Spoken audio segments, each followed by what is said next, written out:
अध्यात्म में और सत्संग में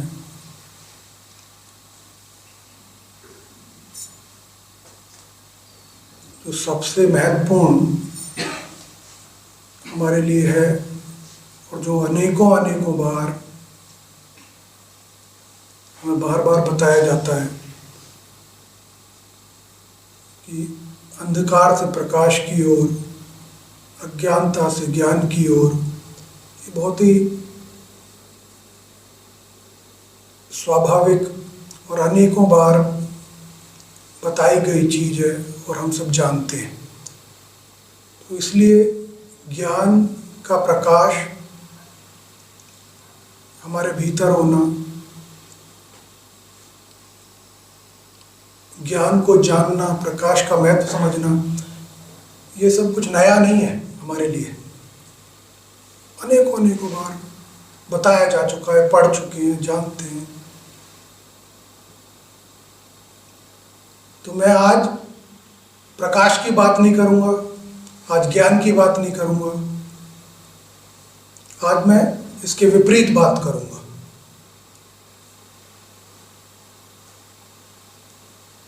Knowledge is a blessing, light is a blessing, लेकिन जो इग्नोरेंस है, जो अज्ञानता है,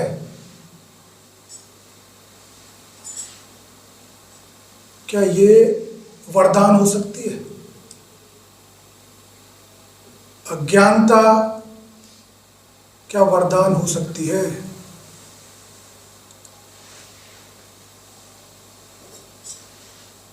थोड़ी देर के लिए अध्यात्म को छोड़ देते हैं। अध्यात्म और सत्संग, आध्यात्मिक सत्संग तो हम हर समय करते हैं। थोड़ा संसार की ओर चलते हैं और देखते हैं कि कैसे अज्ञानता वरदान हो सकती है।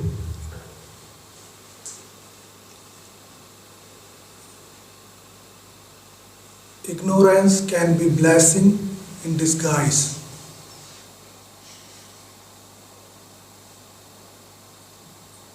जो जीवन सांसारिक हम जीते हैं, उसमें ज्ञान कहाँ से आता है? संसार का विद्या से। नॉलेज कहाँ से आती है? एजुकेशन से। The education you take that gives you knowledge, उसको क्या कहते हैं? विद्या। विद्या से हमें ज्ञान आता है संसार में, और उस ज्ञान से क्या होता है?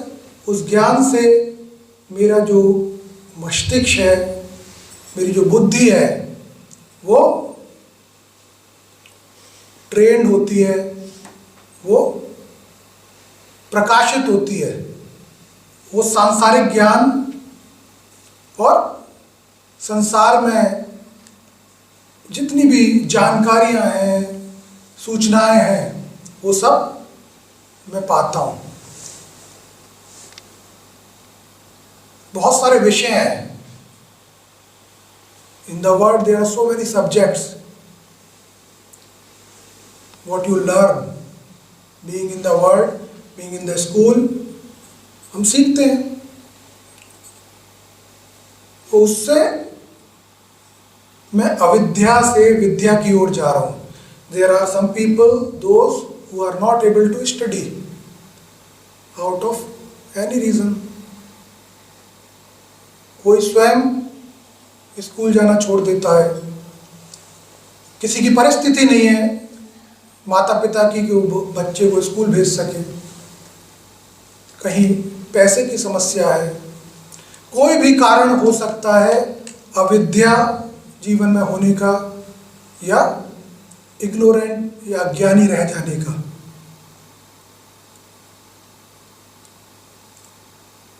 लेकिन जब मैं अज्ञानी रह गया, संसार में जब मैं अज्ञानी रह गया, तो मैंने कहा कि अज्ञानता भी वरदान हो सकती है मेरे लिए। और मैं कह रहा हूँ कि अज्ञानता वरदान है। संसार में अज्ञानता वरदान कैसे है? वो ऐसे है कि जब मैं ज्ञानी होता गया, शिक्षित होता गया, तो मेरा मस्तिष्क और मेरी ज्ञान की सीढ़ियां मैं चढ़ता चला गया। तो जैसे अध्यात्म में भाव का खेल है, spiritualism is based on emotions and your material life, your worldly life also is based on emotions. तो क्या हो रहा है मेरे साथ, जब मैं पढ़ लिख गया, मैं बहुत शिक्षित हो गया, तो मेरे भाव जो हैं वो, जितना मैं शिक्षित होता चला गया, मेरा भाव बदलता चला जा रहा है। जीवन में जो मेरे तनाव है, जीवन में जो मेरे फ्रस्ट्रेशन है, निराशा है, जीवन में जो मेरे डिप्रेशन है, ये कहाँ ज़्यादा होगी? ये ज़्यादा वहाँ होती है जहाँ जो ज़्यादा शिक्षित है, जो ज़्यादा ऊंचे पद पर आसीन है, जो ज़्यादा इंटेलेक्चुअल है। जो बात मैं कह रहा हूँ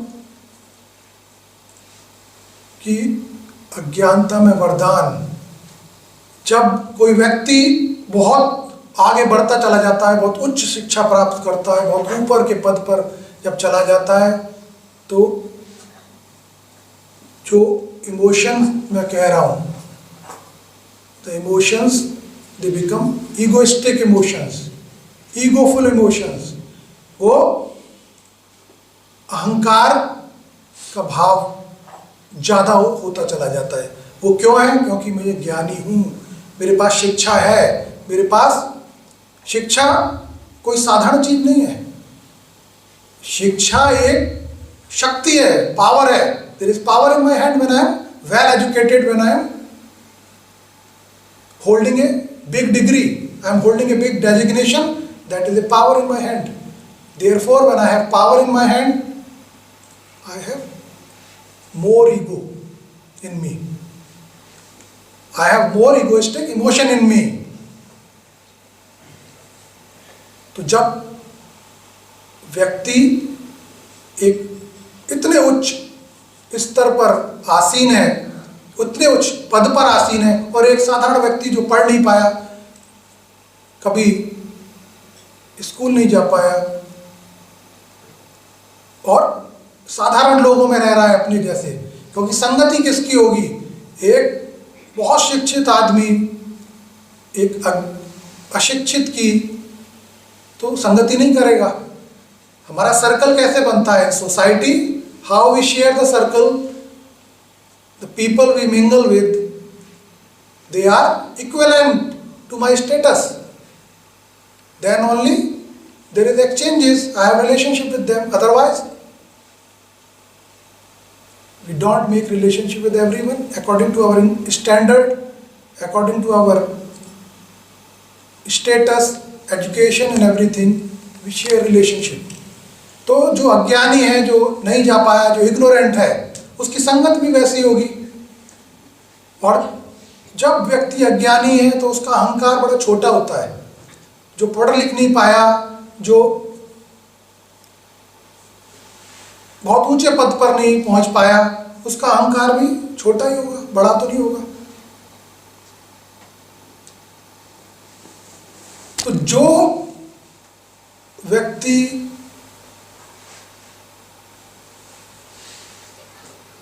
इग्नोरेंस से बाहर आ गया, संसार की बात मैं कर रहा हूं, somebody who has come out of ignorance because of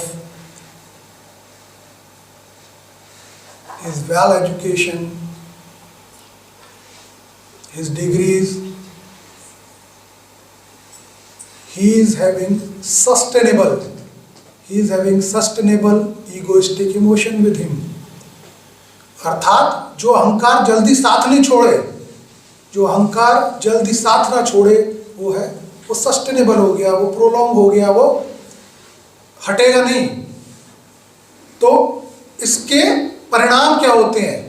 the consequences of having egoistic emotion in someone who is well educated, who is holding a very high position in society, that when that egoistic emotion is hurt, when that egoistic emotion is hurt, then the defeat or that hurt becomes sustainable in the person, because it is not going to go from you, going away from you. Would not go, ये जाएगी नहीं मुझे छोड़ के। जो मेरे अहंकार पे जो चोट लगी है, जो मेरी अहंकारी भावना पे जो चोट लगी, वो चाहे मुझे मेरे समकक्ष किसी ने दी या मुझसे सीनियर किसी मेरे अधिकारी ने दी, वो जल्दी मेरा साथ नहीं छोड़ेगी। I am deeply hurt.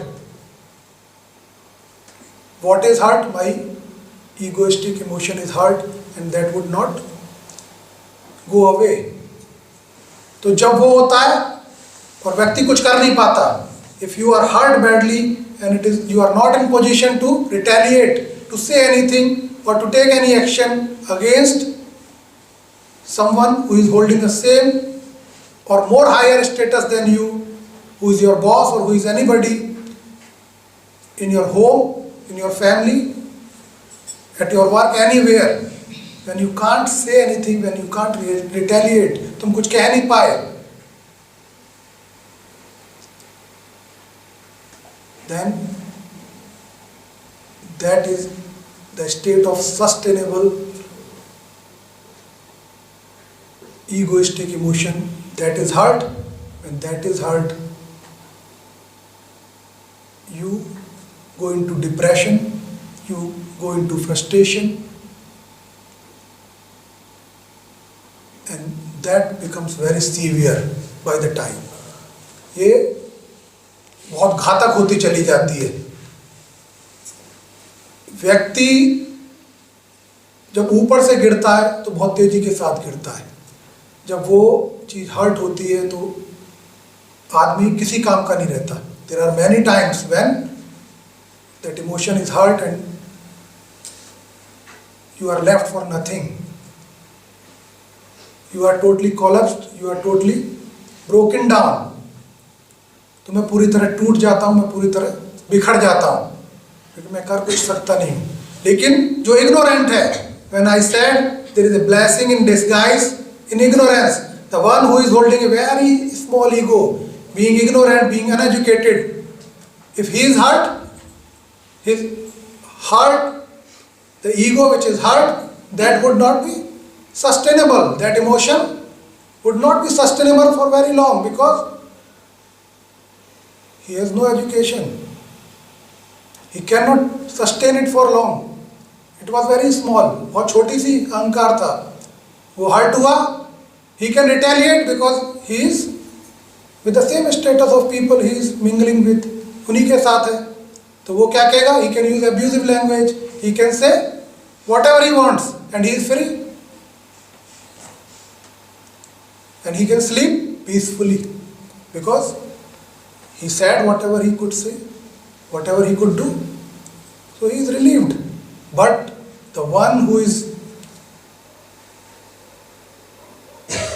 on height, who is knowledgeable, he would not be healed easily. So therefore what would happen? One thing is, either you would take the grudge and you would seek the opportunity to take the revenge, to hurt the person in front in the same way, मैं भी उसको वैसे क्षति पहुंचाऊं, वैसे ही उसको hurt करूं। कहते हैं एक शब्द है पूर्वाग्रह, द बायस्ड इमोशन। पूर्वाग्रह से ग्रस्त हो जाता है व्यक्ति, the life long, through out the life you will be biased about that particular person. If even he is changed completely, he is transformed completely, he is in your favor, he is having very good relation with you, he is not doing that thing again, he has hurt you once but he is not doing it again, दोबारा तुम्हें नुकसान नहीं पहुंचा रहा तुम्हारा, तुम्हें परेशान नहीं कर रहा, लेकिन I am holding a grudge, I am biased about that person, and that is a poison within me which I am keeping throughout the life against that person. ये कहां से हो रहा है? This is happening because I had the knowledge. मेरे पास ज्ञान था, मेरे पास विद्या थी. I had the education, I had the status, I had the post and designation. Therefore, I am biased. I am having the grudge, and that poison I am keeping lifelong. And other part is, I could be totally frustrated, I could be totally depressed. I can get into the severe depression. My career, my life,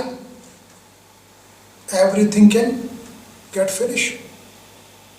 Because the intensity of emotions you cannot underestimate.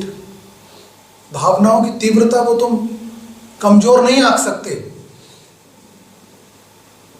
भावना से क्या होता है? विचार पैदा होता है. The blunder of thoughts, and those thoughts are continuous, constant. You keep on thinking and thinking and thinking about the incident, what had happened to me. मेरे साथ क्या हुआ, मुझे किसी ने क्या कह दिया, किसी ने मुझे मेरे ईगो को हर्ट कर दिया. तो वो जैसे चक्रवात के अंदर, बवंडर के अंदर कैद हो जाता है आदमी. Night and day I am in that emotion, in that thought. I keep on moving into that. You can not come out of that. And once that happens, then this becomes a disease. The depression, the state of depression, which is growing very fast in nowadays, that is the effect of our knowledge, what we gain. These are the consequences of being knowledgeable. मुझे ज्ञान है, मेरे पास कुछ position है, इसलिए मेरे साथ ऐसा हो रहा है और ये चीज़ बढ़ रही है. First I get stressed, then I get into depression. I become a totally frustrated person, and gradually over a time my condition becomes more severe. और मैंने जो भी कुछ प्राप्त किया था, जो भी मेरा ज्ञान था, जो भी कुछ था, वो सब कुछ उसके सामने टिकता नहीं है. जब व्यक्ति का ईगो हर्ट हो जाता है और ऐसे व्यक्ति का ईगो हर्ट हो जाता है जो कुछ है, जो कुछ बन गया है, तो the first and foremost important thing for the person becomes his ego, that has to be respected, that has to be kept first. उसके आगे कुछ नहीं है. मेरा कैरियर क्या है, मेरे धन क्या है, मेरा कुछ भी, nothing matters. What matters, my egoistic emotion should be taken care of. हो सकता है हम उस highest state of egoistic emotions पे हो या ना हो, हमने वो कभी महसूस किया हो या ना हो, हमारे साथ कभी ऐसा हुआ हो या ना हो, क्योंकि हमारे पास वो पद नहीं है, वो विद्या नहीं है, वो ज्ञान नहीं है. लेकिन जिसके पास होता है उनके जीवन में ऐसा होता है, और ये प्रत्यक्ष है, ये प्रकट होता है, मेरा देखा हुआ है. तुम्हारे संपर्क में अगर कोई ऐसा व्यक्ति हो जिसके साथ ऐसा हुआ हो तो तुम्हें पता होगा. The person who was far ahead than you or anybody, whose status was much higher than you, who was into a totally different and highest leap of the people. who would not count you even, is totally devastated, totally finished. एक ही क्षण में वो खत्म हो जाता है व्यक्ति। और उसका कारण क्या रहा? उसका कारण ये रहा कि मेरा जो ज्ञान था वो सब कुछ समाहित होके मेरे अहंकार में आ गया। What we call the self-respect. The another name of ego, the modified name or respectful name of ego is self-respect. If my self-respect is hurt, then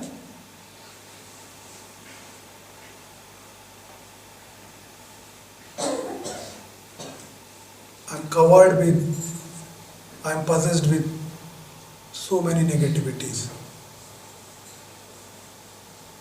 तो संसार में जो भी व्यक्ति रह रहे हैं, अगर वो अज्ञानी हैं और उन्हें संसार में ही रहना है, अगर मैं अज्ञानी हूं और मुझे संसार में ही रहना है और मैं बहुत ज़्यादा पढ़ लिख नहीं पाया, ज्ञानी नहीं हो पाया, तो मेरे लिए अच्छा ही है, उसमें कोई बुराई नहीं है। और वो अच्छा यही है कि मैं रिकवर हो जाऊंगा। There are more chances for me to recover. I would not keep grudge for long because I cannot. To keep the grudge for long, to be biased, you need a mind, trained and intellectual mind. A simple mind, ordinary mind cannot do these things. You can't manipulate. You can't do so many things. You are not capable of, even you want. तुम चाहो तब भी नहीं कर पाओगे. When I can't do, so I am free from many things. So therefore I said it's a blessing in disguise, it's a boon that I am ignorant.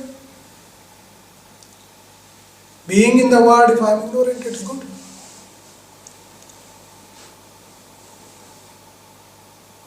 मैं सही रह सकता हूँ, मैं शांत चित्त रह सकता हूँ। I can live in peace when you have more knowledge about the world, about the things, about the subjects, about surroundings, about people, then you are more disturbed because you want to be one among the top people. तुम लगातार संघर्ष कर रहे हो। Otherwise daily I earn, daily I spend the same people like me, I mingle with, उन्हीं के साथ जी रहा हूँ, उठ रहा हूँ, बैठ रहा हूँ, हंस लिया, जो कहना है बोल लिया, समाप्त हो गया। कितने दिन रख पाऊंगा? मेरी holding capacity, holding A bias, holding a grudge, my capacity is not that much. My capacity is very small. In one day it finishes. Night I sleep, morning I forget what happened yesterday, who said, मुझसे किसी ने क्या कह दिया, मेरा क्या हो गया। मैं एक दिन से ज़्यादा रख ही नहीं पाता, अगले दिन मैं भूल जाता हूँ। Because I have to work whole day, I have to do hard labor. More than a mind, I have to use my body to earn. शरीर से ज़्यादा मुझे, दिमाग से ज़्यादा मुझे शरीर से काम लेना है। अगर मैं दिमाग में ही फंसा रहा तो रोटी कहाँ से खाऊंगा शाम को? तो शरीर का उपयोग करना है मुझे, तो मैं भूल जाता हूँ। और भूलना मेरे लिए दवाई है। It's like a medicine when you forget, you are healed, overnight you are healed. मैं रात में ठीक हो गया और मैं काम पे चल गया। अपमान तो गरीब का और उसका बराबर ही होता है ना। Only the emotion that varies. मेरी भावनाएं अलग अलग है। एक उसको जीवन भर याद रखेगा, जीवन भर उस जहर को पीता रहेगा और सींचता रहेगा, बढ़ाता रहेगा। वो खुद को भी नुकसान पहुंचाएगा और दूसरे को भी पहुंचाने का प्रयास या षड्यंत्र करता रहेगा। ना सुखी रहना चाहेगा, ना सुखी रहना देना चाहेगा। ये ज्ञान का, विद्या का साइड इफेक्ट है। ये मेरे संसार में तो भाव जो है वो उसके बहुत सारे रूप हैं। Emotions They have many forms.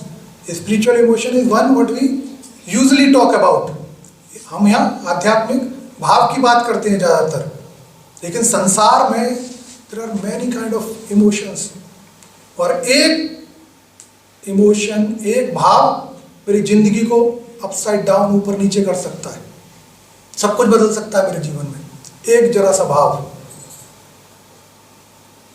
मेरे जीवन को उन्नति से पतन की तरफ धकेल सकता है,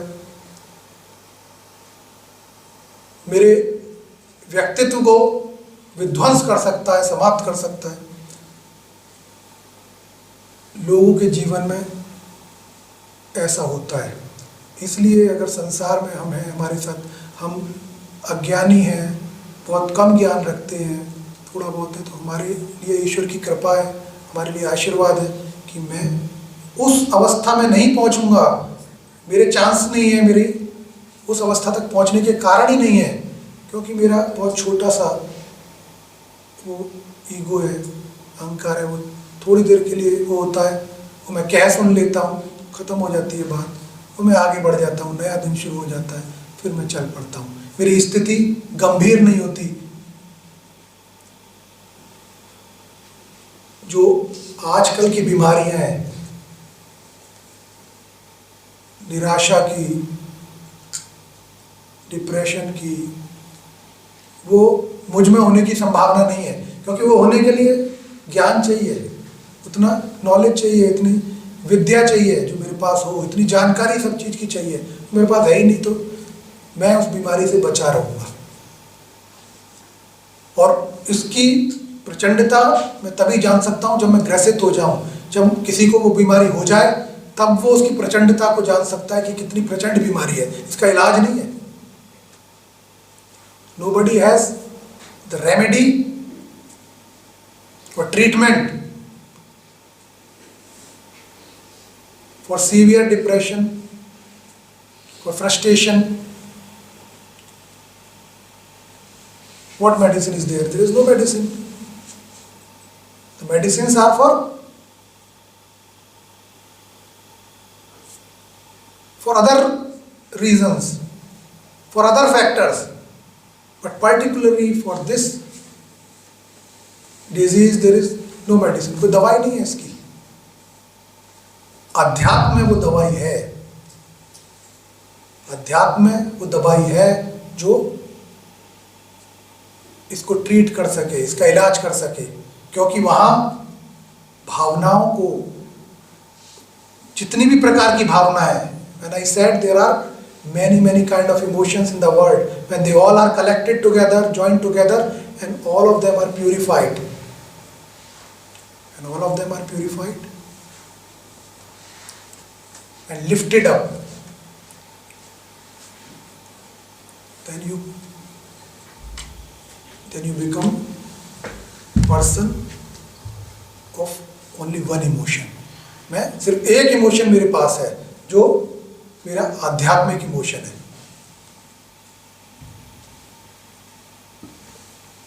और आध्यात्मिक भाव तभी आ सकता है जब उसमें अहंकार नहीं हो, अदरवाइज आध्यात्मिक भाव हो नहीं सकता। The spiritual emotion is devotion, and devotion, when there is devotion, there is no ego. Ego and devotion can't go together. ये तो बहुत साधारण चीज है। अहंकार और भक्ति साथ में चलेगा? है ही नहीं, दोनों साथ में नहीं चल सकता ना। So they can't go together. Therefore, spiritual emotion is free from ego. You know if somebody has said anything, or you are hurt or whatever, you know how false it is. It's not you who is hurt. Nobody can hurt you, because you know you don't share any relationship. The relationship you share with your God, He never hurts you. He respects you, you respect Him. He loves you, you love Him.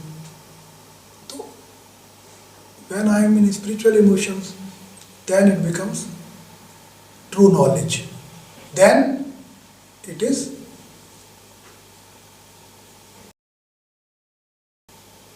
true knowledge, because Because now we can say that there is no ignorance.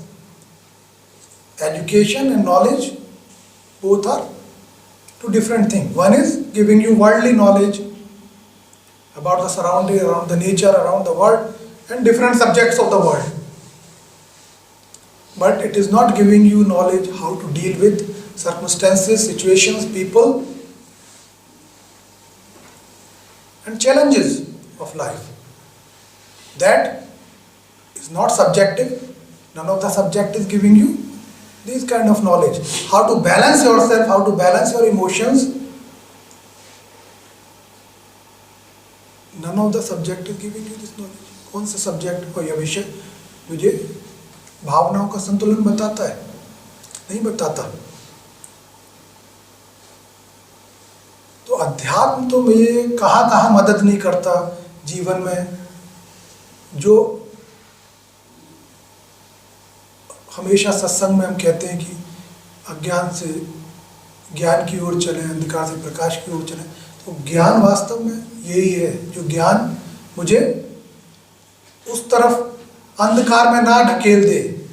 जब व्यक्ति निराशा की ओर जाता है, घोर निराशा में डूब जाता है, जहाँ उसके सारी क्षमताएं, all my potentials in the depression, the state of depression, in the state of frustration are soaked, are sucked and cannot be utilized. I had so much potentials, but everything is sucked. अब मैं कुछ करने के लायक ही नहीं रहा, सिर्फ एक emotion की वजह से। तो जीवन में ऐसा होता है और आज की करंट सिचुएशन में ये बहुत ज़्यादा होता है।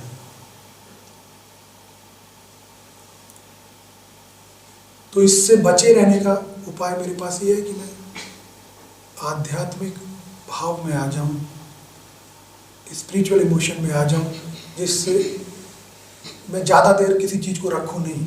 संसार में रहते हुए मैं किसी के कहने से, किसी के छेड़ने से, किसी के सताने से, किसी के मुझसे अप्रिय शब्द कहने से बच नहीं सकता। ये तो होगा ही होगा मेरे साथ, लेकिन मैं उसको पकड़े रखूं। मैं उससे, किसी ने एक बार कहा तो मैं एक बार दुखी हुआ, लेकिन विचारों के द्वारा मैं बार बार खुद को वही शब्द कहता हूँ। मेरे विचार बार बार मुझे याद दिलाते हैं, अर्थात जो किसी और ने कहा था अब वो स्वयं मैं कह रहा हूँ स्वयं से बार बार। वही शब्द जो मुझे दुख पहुँचा रहे, वही शब्द जो मुझे दुख पहुँचा रहे, मैं स्वयं वही कर रहा हूँ अपने साथ, क्योंकि मैं याद दिलाता हूँ कि मेरे साथ क्या हुआ, मुझे क्या कहा गया है, कैसे मुझे दुखी किया गया, मुझे कष्ट दिया गया, मुझे हर्ट किया गया, और बार बार आहत होता हूँ, बार बार जख्मी हो रहा हूँ, बार बार दुखी हो रहा हूँ। मैं फेंक नहीं पाता, छोड़ नहीं पाता, त्याग नहीं पाता उसको। तो अध्यात्म मुझे छुड़वा देता है, त्याग कर देता है कि ठीक है, इसने एक बार कह दिया, मुझे दुख हुआ, दुखी हुआ, रात को सो गया, नींद आ गई, सुबह भूल गया, बात खत्म हो गई। तो मैं बच गया, बहुत बड़ी बीमारी से बच गया। और ऐसा बार बार कभी कोई कुछ ना कुछ होता रहेगा, घर या बाहर कोई ना कोई, तो मेरा तो जीना मुश्किल हो जाएगा, जीवन को काटना मुश्किल हो जाएगा। और फिर मैं अगर अध्यात्म का पहरी हूँ, अध्यात्म का चलने वाला भक्त हूँ, तो मैं तो इन्हीं चीज़ों से नहीं निकल पाऊँगा, इसी में फंसा रह जाऊँगा।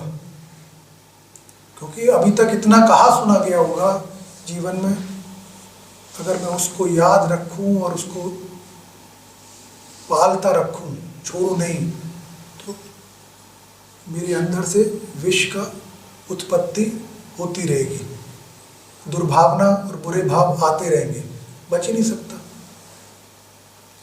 और जब तक दुर्भावना होगी, विष होगा, शुद्धि नहीं होगी, तो अध्यात्म में आगे नहीं बढ़ूंगा। और किसी ने कहा वो तो चला गया कह के, लेकिन मैं स्वयं के लिए मैं शत्रु हो गया, मैं स्वयं के लिए आघात कर रहा हूँ, स्वयं को नुकसान पहुँचा रहा हूँ। अपनी उन्नति में, अपनी प्रगति में मैं स्वयं ही बाधा बन गया, और अनजाने में हूँ, मैं फिर भी ये जानता नहीं हूँ, मैं दोष उसी को देता हूँ। 5 साल पहले मेरे साथ ऐसा किसी ने किया था, मैं दोष उसको दे रहा हूँ, लेकिन अब दोषी मैं हो गया, वो तो चला गया। मेरे भाव को अशुद्ध कर दिया और उस अशुद्धि को मैंने विष बना लिया और वो मेरे साथ मेरे जीवन का अंग हो गई और मेरी प्रगति रुक गई। मैं बार बार उन्हीं यादों में, उन्हीं मेमोरीज में रहता हूँ। तो ये संसार में रहूँ तो अज्ञानी बन के रहूँ, अच्छा है, लेकिन अध्यात्म में रहूँ तो आध्यात्मिक भाव में रहूँ, उस भाव में रहूँ, भक्ति भाव में रहूँ, चीज़ों को छोड़ना सीखूँ। त्याग में ही सुख है, तो मटेरियल चीज ऐसी क्या त्यागूं, वो त्यागना बात की बात है कि मैंने वस्त्र त्याग दिए या मैंने भोजन त्याग दिया या मैंने ये त्याग दिया। मैं उन बुरी यादों को त्याग दूं, उन बुरे विचारों को त्याग दूं, ये तो मैं त्याग ही सकता हूँ। कोई प्रत्यक्ष हानि नहीं है इसमें, मेरा लाभ ही है इसमें, कोई प्रत्यक्ष हानि नहीं है। बहुत से लोग जीवन भूतकाल में जीते हैं। There are many people who live in the past only, not in current or in future. They live in the past. That something has happened with me in past. They have so many stories of the past. If you go and sit with them, they will tell you the past stories. What bad has happened to them. How somebody has done bad with them. They keep on repeating, people to people, person to person. So the past is past. That has already happened. That is no more. It is not the reality. It is not realistic anymore. That has done. You have gone through. You have gone through the suffering of the past. Then why you are bringing it to the present and repeating and realizing it, feeling the pain? Who is responsible? कौन उसका जिम्मेदार है? अगर मैं पुरानी चीज़ों को जो हो चुकी हैं उनको दोहरा के दुखी होता रहूँ, उन कहानियों को बोल के दुखी होता रहूँ, तो उसका जिम्मेदार तो मैं स्वयं ही हूँ। वो तो उस समय हुआ था, वो चीज़ तो खत्म हो गई।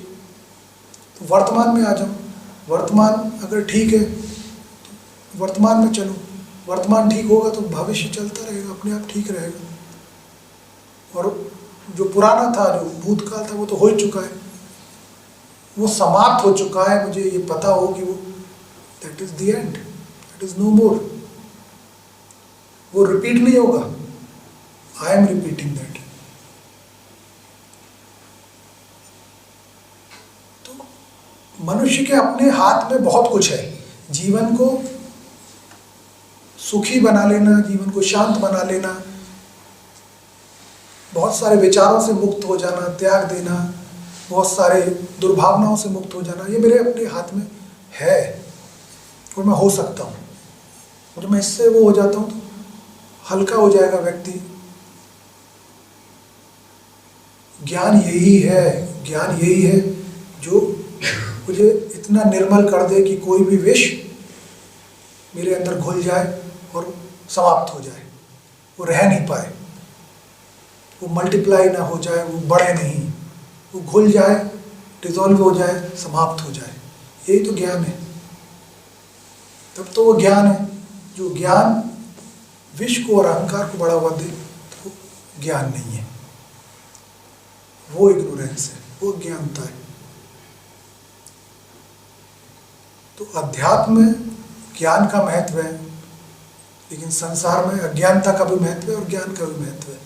ज्ञान तुम्हें संसार में सफल बनाता है, तुम्हें बहुत कुछ भौतिक संपदा देता है, एक स्टेटस देता है, समाज में एक पोजीशन देता है, लेकिन एक ही क्षण में सब कुछ छीन भी सकता है और दुर्गति भी हो सकती है व्यक्ति की। लेकिन अज्ञान नहीं है तो कट जाएगा उसका जीवन, क्योंकि उसको पता ही नहीं है बहुत आगे का, बहुत ऊंचा, जिसके लिए वो परेशान हो या उसको निराशा हो जिसकी। तो ज्ञान ना होने से निराशा अपने आप नहीं होती। देखो, जीवन जो है कैसे प्राप्त होता है? जीवन जो है वो तुम्हारी सहमति से प्राप्त होता है। The birth of A creature is in your hand, the birth of A creature is in the hand of A creature. बिना तुम्हारी सहमति के क्या जीवन आ जाएगा?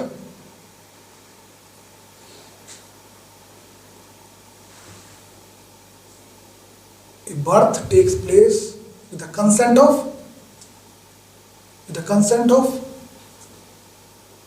a creature. तो जीवन को लाना, जीवन को पैदा करना वो मेरी सहमति से है।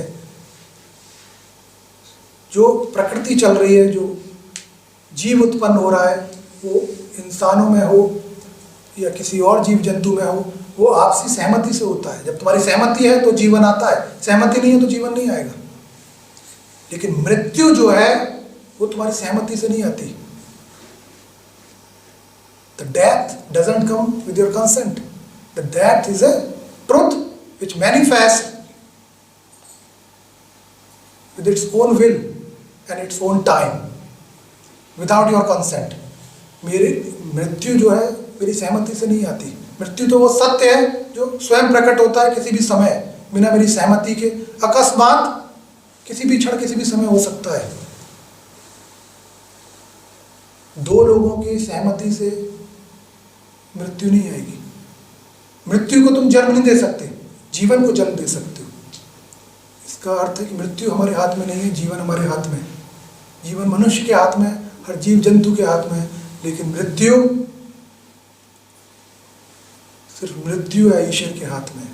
स्वयं मृत्यु के हाथ में या ईश्वर के हाथ में है, और वो सत्य है। मृत्यु एक सत्य है जो कहीं भी किसी के भी जीवन में प्रकट हो सकता है, कभी भी, बिना पूछे, बिना मेरी सहमति के, अकस्मात।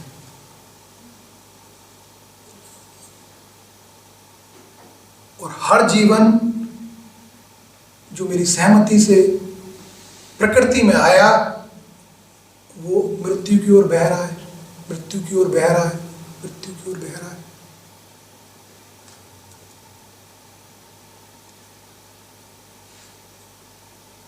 तो उस मृत्यु की ओर बहते हुए जीवन को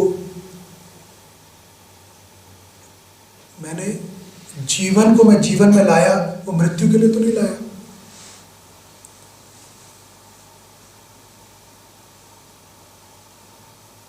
उसको मृत्यु के लिए मैंने जीवन नहीं दिया, मैंने किसी और कारण से जीवन दिया। और जब मैं वो कारण भूल जाता हूं तो ये तो स्वतः प्रवाह है, उस प्रवाह में वो मृत्यु की ओर बह जाता है। जीवन मृत्यु की ओर बहकर समाप्त हो जाता है। लेकिन अगर एक क्षण भी मैं विचार करूं कि मैं जीवन को क्यों लाया, क्या मैं इसलिए लाया कि वो जीवन मृत्यु को प्राप्त होकर समाप्त हो जाए, सिर्फ इतना ही उद्देश्य था कि वो मृत्यु को प्राप्त हो जाए, तो फिर मेरा जीवन को लाने का क्या अभिप्राय है, क्या कारण है, क्या आवश्यकता है? कोई आवश्यकता ही नहीं है। जीवन मृत्यु यही चलता रहा। तो इसका अर्थ है कि अभिप्राय कुछ और है, पर्पस कुछ और है, कारण कुछ और है।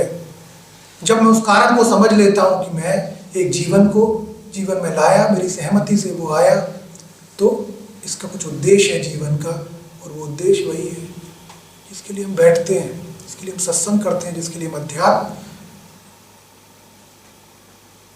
को अपने जीवन में लाते हैं, अध्यात्म में चलते हैं, कि ये जीवन मृत होने से पहले इसका उपयोग हो जाए। मृत्युर्मा अमृतम गमय, ये अमृत को प्राप्त हो जाए। ये जीवन मृत्यु को प्राप्त होने से पहले अमृत को प्राप्त हो जाए, ये सत्य को प्राप्त हो जाए, ये ईश्वर को प्राप्त हो जाए,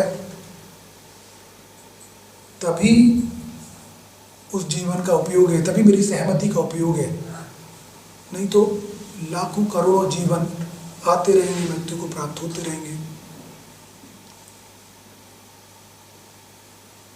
हम समझ ही नहीं पाए कि किस उद्देश्य से आया, क्यों चला गया, क्योंकि मृत्यु मेरे हाथ में नहीं, मेरी सहमति से नहीं आएगी। मैं कहीं भी पहुंच जाऊं, किसी भी उच्चतम शिखर तक पहुंच जाऊं संसार में, भौतिक जीवन में, मृत्यु स्वयं प्रकट होगी, मेरी सहमति नहीं लेगी आने से पहले, उससे पूछेगी नहीं, जीवन में ही मेरी सहमति है, बस जीवन देने में मेरी सहमति है, मृत्यु में मेरी सहमति नहीं है।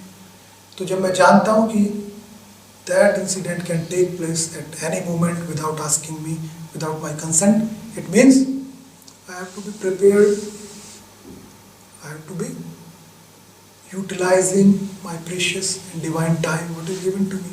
मैं अपने जीवन के दिव्य समय का उपयोग कर ले जाऊं उद्देश्य की पूर्ति के लिए। और ये जब समझ में आ जाए, जब मैं उस पर चलने लगूं, वही ज्ञान है। That is, I am out of ignorance now because I am aware now that my purpose is not to flow towards the deathbed. My purpose is to be liberated. The life which is born with my consent has to be and must be liberated. That is the purpose. उसकी मुक्ति होनी चाहिए, उसको ईश्वर की प्राप्ति होनी चाहिए। नहीं तो मृत्यु में भी मेरी सहमति होती, व्यक्ति समाप्ति नहीं होता, मरता ही नहीं। जब तक मेरी सहमति नहीं होगी मृत्यु मुझे आएगी नहीं। लेकिन ऐसा नहीं है, उसके लिए कारण है कि मुझे दे दिया गया शरीर और समय की, कर ले अपना पुरुषार्थ। अब वो पुरुषार्थ को मैं कहीं भी लगा दूं, समय आएगा सारा पुरुषार्थ समाप्त हो जाएगा, सब कुछ ढह जाएगा, फिर मिट्टी हो जाएगा, फिर नए एक जीवन की रचना हो जाएगी उसी मिट्टी से। तो ये क्रम चलता रहेगा। तो बहुत सारी जो चीज़ें हैं, अलग अलग प्रकार के विचार हैं, अलग अलग प्रकार के कष्ट हैं, अलग अलग प्रकार के जीवन हैं, उन सबको मुझे संतुलित करना पड़ेगा, बैलेंस करना पड़ेगा। और संतुलित होके मैं जीवन को खेले जाऊंगा। बहाव जब जा रहा होता है तो मेरे को पतवार दी जाती है कि मैं दिशा बदल दूं, अपनी किसी और दिशा में चला जाऊं जहां मैं सेफ हूं, जहां मैं मुक्त हो जाऊं। तो अपनी पतवार को मैं मुक्ति की तरफ खेऊं, उस तरफ उसको बहा ले जाऊं जीवन। यही मेरा उद्देश्य है। ऐसा मैं कर लूं तो सफल है जीवन, नहीं तो गिर जाएगा अंत में जाके बहता हुआ जहाँ सब गिर रहे हैं। और मैं चाहूँ या ना चाहूँ दुर्घटना मेरे साथ हो जाएगी, जो सबके साथ होती है कभी ना कभी।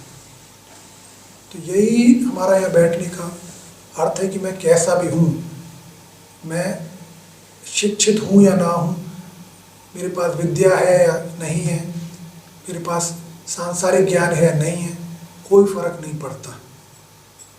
It does not matter at all. Once you are in spiritual life, you are having a divine emotion, a spiritual emotion. वो क्या है? वो मेरी पतवार है। वो मेरा भाव जो है आध्यात्मिक, वही मेरी पतवार है जो मुझे भवसागर के पार ले जाएगा और मृत्यु से मुक्ति की ओर चला जाऊंगा मैं। तो मैं पढ़ नहीं पाया, मैं शिक्षित नहीं हो पाया, मैं कुछ बन नहीं पाया, वो तो एक समय था। That was a perception of a time only. The time has finished, then whatever post you were, whatever designation were you were, whatever wealth you had, everything is over. So for a certain tenure, for a certain period of time, you are holding everything with you. After that, an ordinary person and a special person, they become same, they become one. There is no difference, कोई अंतर ही नहीं रहता। अंतर जो पैदा होता है वो यहीं से होता है कि मैं संसार में जैसा भी रहा, लेकिन मैं गुरु के पास आके, अध्यात्म में आके मैं जीवन को संवार ले गया, मैं जीवन को बना ले गया और उद्देश्य को सफल कर ले गया जिसके लिए मेरा जीवन या मेरा जन्म हुआ था। बस ये सारा खेल है। तो जो तुम्हारे हाथ में है, जो जीवन तुम्हारे खुद का बनाया हुआ है, दिया हुआ है, उस जीवन को पूर्णता की ओर ले जाना है, उस जीवन को उद्देश्य की ओर ले जाना है, यही प्रयास करना है। बाकी सारी चीज़ों को धीरे धीरे मुक्त होते चले जाओ, मुक्त होते चले जाओ। सारे जितने भी और भाव हैं वो किसी काम के नहीं है। यही प्रोग्रेस है, यही उन्नति है जीवन की। बाकी सब कुछ चलता रहेगा जैसे चल रहा है। तो जीवन को मृत्यु से अमृत की ओर ले जाएं। अमृत का अर्थ है मुक्ति, क्योंकि अमृत जिसने पी लिया वो अमर हो गया। अमृत का अर्थ क्या है? देवताओं ने जो पिया अमर हो गए, वो कभी समाप्त नहीं होगा, मृत्यु को प्राप्त नहीं होगा। अर्थात जो मृत्यु को प्राप्त नहीं होगा वो मुक्त है, दैट इज लिबरेटेड। तो मृत्यु से अमृत की ओर चलें, अमृत पान कर लें, मुक्त हो जाए, ऐसा जीवन मेरा हो जाए, तो जीव का उत्पन्न होना सार्थक हो गया। तो इसी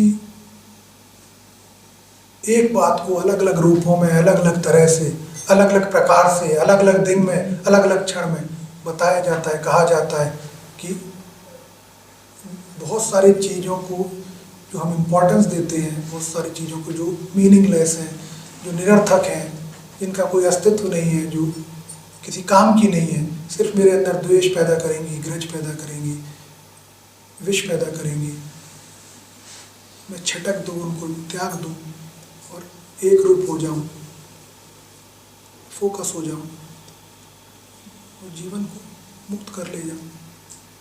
तो ऐसा जीवन हमें बनाना है, ऐसे जीवन की ओर हमें चलना है। जब भी ये चित्त में जागृति हो जाए, जिस क्षण भी हो जाए, प्रयास करते रहो। जिस क्षण ये सुदृढ़ हो जाएगी, मजबूत हो जाएगी, फिर स्वाभाविक हो जाएगा, अपने आप चलते रहोगे। तो यही आज का संदेश है तुम्हारे लिए कि हमें अमृत की ओर गमन करना है, अमृत की ओर अपना प्रवाह करना है।